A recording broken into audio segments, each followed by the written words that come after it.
All right, so we move on to number 2. And the second thing you can do to protect yourself from toxic men is not be afraid to ask for things. Now, listen, because I already know some of y'all minds are going to different places, all right? So let me clarify. When I say not being afraid to ask for things, a lot of you have reached a point in life where you have gotten used to doing things for yourself, all right? And you are proudly an independent woman. But I always say to have a successful relationship, you need interdependence, all right?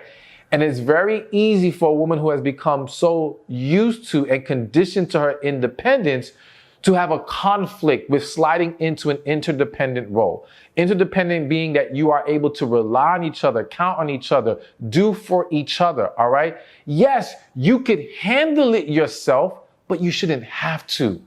All right. If he's going to be the man that you can share your life with, that you can join together with, then he has to show that he's capable of stepping up in certain areas. He has to show a willingness to do for you. And now, yes, some of you may say, well, why should I have to ask? He should just offer. Granted, he should be offering and looking for ways to be helpful. But if you give off the vibe that I always got it taken care of, or you constantly reject his offers, because that's the thing. As a woman who has gotten used to doing it herself, you may not have even realized how much you turn down his offers. All right.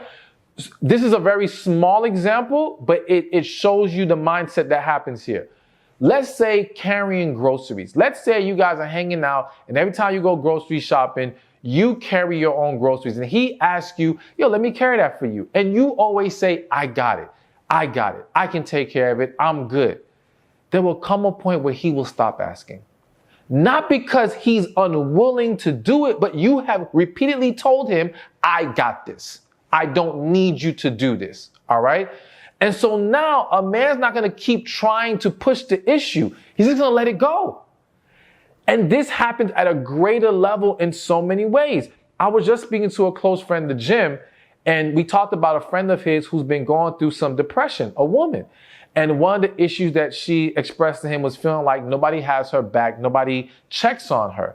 And what came to me to ask him was, is this a woman who they feel like always has it together? Because what I have seen in life, and this can happen to men and women, but we're talking about women here, is that when you become the rock in your family or in your friend circle, when you become the one that's always, I got this, and you're either afraid to ask for help or uncomfortable with it, or you shoot down help, people start to become conditioned to thinking you're always okay. I don't have to check on you. You're strong. You're going to be fine. Anytime I ask you if you need, nah, you good. You got it. And so we have to be very careful with it, that we're not creating the environment that we're going to end up resenting, that we're going to end up being frustrated by. And so now in romantic relationships, this happens all the time where the woman starts off not wanting to ask, constantly declining, getting with the man, maybe even getting married. And now you're in an environment where he does not do for you like that, where he does not take initiative. So we've got to establish early that, no, that's not the way this goes. So yes, it doesn't mean you have to ask him for money, okay? It doesn't mean you have to ask him for crazy things that may make the situation uncomfortable. But it could be very simple things like, can you grab that for me? Can you carry this for me? And again, just to initially show that you're willing to accept his help. Now, if you do find yourself always having to ask and he never offers, we got a whole different problem right there. But I want you to get comfortable that when you genuinely need some help, ask. When you need him to pour into you, and it's not even just help or favors.